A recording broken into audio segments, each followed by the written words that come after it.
Welcome back to Superbly Said Advanced English Vocabulary and Phrases. It is so great to be back. Yeah, and today our vocabulary is drawn directly from a SpeakDuo lesson.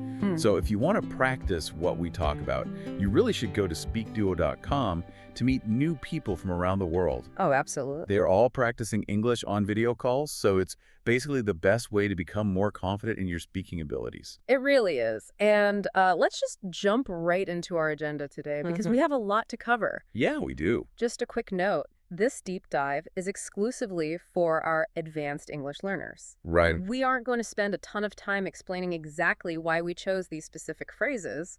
Our main goal today is just to master 8 very specific high-level idioms. We really want you to understand the subtle nuances, right? Exactly. We want to show you how to deploy them in professional settings, like talking to your boss or colleagues, or, maybe during an IELTS Speaking Part 2 exam. Okay, so let's start with navigating human behavior and tension, because these are incredibly common topics in both workplace dynamics and, honestly, IELTS storytelling. Oh, for sure. So our first phrase is the adjective unhinged. Unhinged. Okay, so how do we define that? Well, it basically means wildly irrational or just totally disconnected from normal logic or calm behavior. Okay, but how does that compare to just being angry? Like, what's the nuance there? That is a great question. So you want to contrast unhinged with angry, because angry is simply a standard emotion, right? Right, everyone gets angry. Exactly. Whereas unhinged implies a complete loss of control, or like a detachment from reality. Think of a literal door that has fallen off its hinges. Oh, wow. Yeah, a door without hinges is just completely out of control. It's falling over. Right. So in a work context, let's say there was a major corporate buyout. You could say, following the incredibly stressful corporate takeover, the executive's sudden public response seemed completely unhinged. Okay, that makes sense. But wait, I have to ask a clarifying question here. Go for it. Is the word unhinged too informal to use when I'm actually speaking to my boss? Oh, yes. I would definitely not say that directly to your boss. Good to know. Yeah, it's way better used to describe a third party's wild behavior, not the person you are directly addressing. Right, because that could definitely get you fired. Totally. But I could use it in an IELTS Part 2 exam, right? Like describing a time someone acted surprisingly in public. Oh, absolutely. I could say, this highly agitated driver was shouting at everyone on the street, and his behavior was completely unhinged. That is a perfect use case for IELTS. Okay, let's move to our second phrase, which is a bit less chaotic. It's push and pull. Push and pull. So a constant tension between two opposing forces or influences. Exactly. And the nuance here is contrasting it with a conflict. Okay, because a conflict is more like a fight, right? Yes, a conflict is a battle that someone needs to win.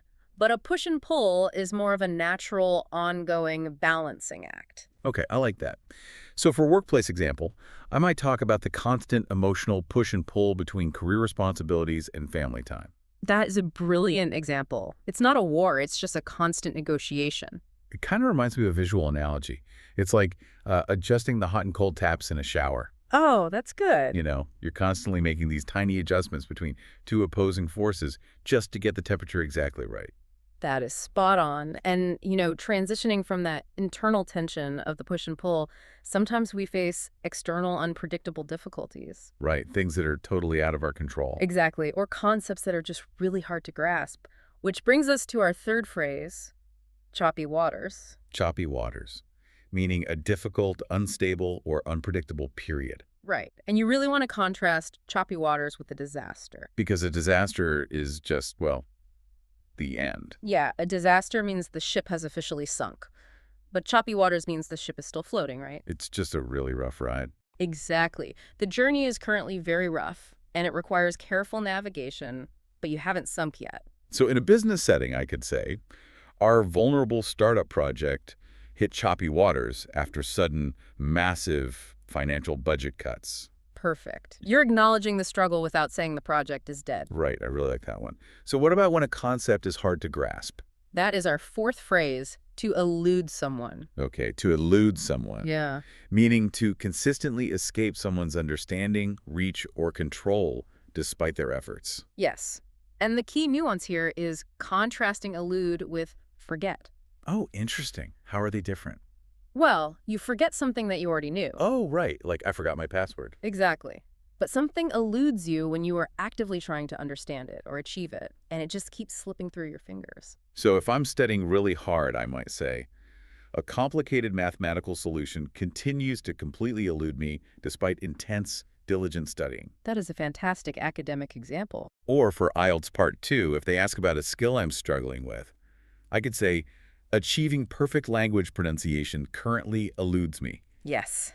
And do you see how elegant that sounds? I do. It sounds way more academic and advanced compared to just saying, I don't get it. Exactly. It shows a really high level of vocabulary. Okay, so once you manage to successfully navigate those choppy waters and you finally catch whatever was eluding you, you can build something with a strong foundation.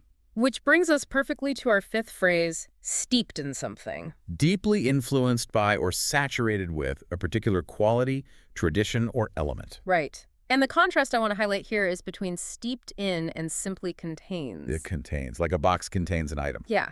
Like a city might contain historical buildings, right? They are just sitting there. Okay. But if a city is steeped in history, the history affects everything. The culture, the food, the people. Oh, it's literally like a tea bag. Yes. Just like a tea bag completely saturates hot water with its flavor, a place can be steeped in tradition. That is such a good mental image. So for an IELTS prompt about a place, I could describe a beautifully preserved ancient historical neighborhood that is deeply steeped in traditional architecture. Beautifully said. It shows that the architecture isn't just there, it defines the entire vibe of the place. So true. Okay, what's our sixth phrase? It is the noun mainstay, something that has become a permanent fixture or reliable support. Mainstay. So how is that different from, say, a feature? Well, a feature is just an interesting or nice part of something. Like a feature on a new smartphone. Exactly. You could lose a feature and the phone still works. But a mainstay is the crucial pillar holding the whole routine or system together. Ah, I see. So it's essential. Yes. So for an everyday example or an IELTS health topic, you could say eating fresh organic vegetables remains an absolute dietary mainstay across healthy cultures. Right, because without it, the healthy diet basically falls apart. Exactly. And when you have a mainstay, that leads us right to our seventh phrase, staying power. Staying power. The ability to remain relevant or popular over a long period. Precisely. And here, you want to contrast staying power with a trend. Oh, that makes total sense. Because the trend is just popular right now, but it'll probably fade away next week. Right. But if something has staying power, it means it survives the test of time. So in a work context, or maybe an IELTS technology prompt, I could say a classic technological product demonstrates remarkable staying power because of its exceptional innovative design. Exactly. It's not a fad. It's here to stay. I really like how these connect, because when you trust that something is reliable and it has staying power, you naturally make plans around it. Which brings us to our final phrase for today, banking on something. Meaning relying heavily on something to work out or produce a desired result. Yes. And the subtle difference here is contrasting banking on with hoping for. Hoping is pretty passive, right? Exactly. Hoping for something requires zero commitment. You just sit there and hope it happens. Right. But banking on something means you have made actual investments or decisions based on that expectation. Okay, so a work example would be the ambitious event organizers were desperately banking on something resembling beautiful sunny weather for an outdoor event. Perfect. Because they spent money, they rented the venue. They aren't just hoping, they are banking on it. Wait, I just realized something. So if what you are banking on doesn't happen, your project might hit choppy waters, right? Look at you, tying it all together. Yes, that is a perfect usage of both idioms. Love it. Well, speaking of putting things together, it is time for the Superbly Said quiz. Let's do it. We are going to test you, the listener, with a rapid-fire quiz to really solidify this vocabulary in your mind. So here are the rules. We're going to read the question and then give you options A, B, and C. Right. And we'll repeat the target phrase so you don't forget what we're looking for. And then we'll tell you to feel free to pause the podcast if you need a second to think. And we will give you the answer immediately, so don't worry about waiting until the end. All right, let's jump in. Question 1. Which sentence uses the advanced adjective unhinged correctly? Here are your options. Option A. Following the incredibly stressful corporate takeover, his sudden public response seemed completely unhinged today. Option B. The terribly careless warehouse worker unfortunately managed to leave the heavy wooden door unhinged. Or option C. The enthusiastic young neighborhood boy excitedly decided to leave the energetic running dog unhinged. Remember, we're looking for unhinged. Feel free to pause the podcast here if you need to think about the answer. And we're back. The correct answer is option A. Following the incredibly stressful corporate takeover, his sudden public response seemed completely unhinged today. Right, because as we talked about earlier, it's used for wild corporate or human behavior like that sudden public response, not for an actual literal wooden door. Exactly. Okay, ready for question 2. Hit me. Select the context where the phrase staying power is most appropriately used. Option A. The incredibly exhausted marathon runner desperately needed sufficient staying power during the final kilometers. Option B. Because of exceptional innovative design, the classic technological product demonstrated remarkable legendary staying power. Or option C. The desperately concerned hotel manager demanded immediate staying power throughout the massive winter storm. We are looking for staying power. Feel free to pause the podcast here if you need to think about the answer. Okay, the correct answer here is option B. Because of exceptional innovative design, the classic technological product demonstrated remarkable, legendary staying power. Yep. Just as a reminder, staying power is all about remaining relevant over time, like a classic product, not about physical running stamina. Makes total sense. Mm. All right, question 3. In which situation does someone experience a push and pull, figuratively? Option A. The deeply confused restaurant customer struggled with the heavy glass push and pull doors. Option B. The incredibly dedicated athletic trainer recommended completing daily intense push and pull muscular routines. Option C. The tired executive constantly experiences an emotional push and pull between career and family. We want the figurative use of push and pull. Feel free to pause the podcast here if you need to think about the answer. And the answer is option C. The tired executive constantly experiences an emotional push and pull between career and family. Exactly. Remember my hot and cold shower analogy. It's all about that emotional balancing act. So true. Moving on to question 4. Which response best demonstrates the idiomatic use of choppy waters? Option A. Following sudden massive financial budget cuts, the vulnerable startup project quickly hit choppy waters. Option B. The incredibly brave professional competitive swimmer fearlessly jumped into the dangerously freezing choppy waters. Or option C. The highly experienced restaurant chef instructed students to thoroughly navigate the vegetal choppy waters. We're looking for choppy waters. Feel free to pause the podcast here if you need to think about the answer. The correct answer is option A.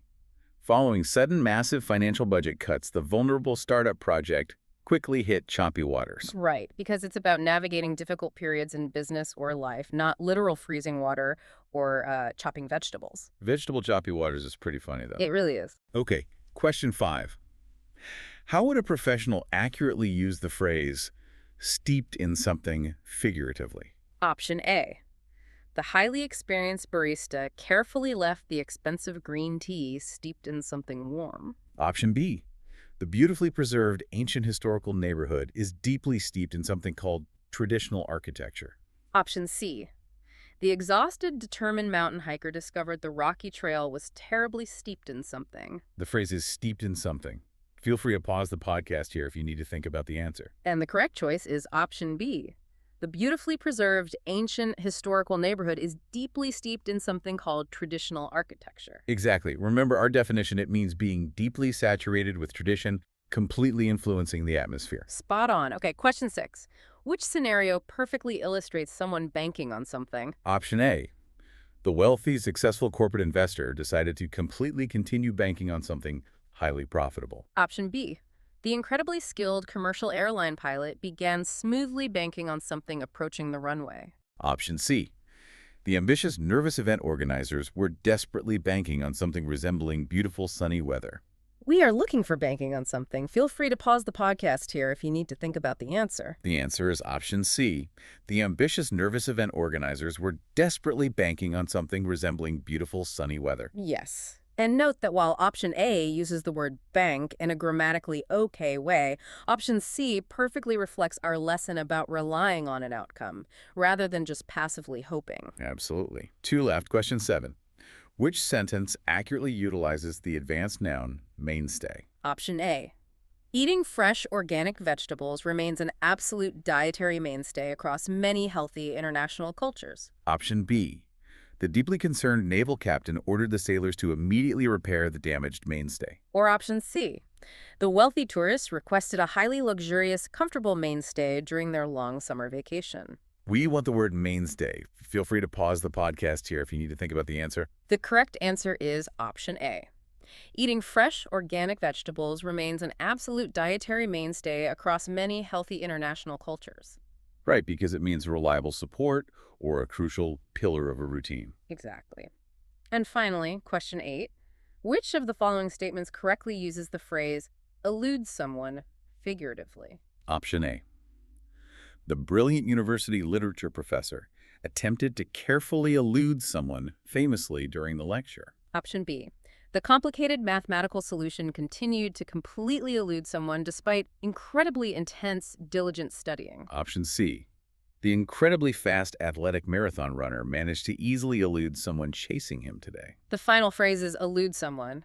Feel free to pause the podcast here if you need to think about the answer. And the correct answer is option B.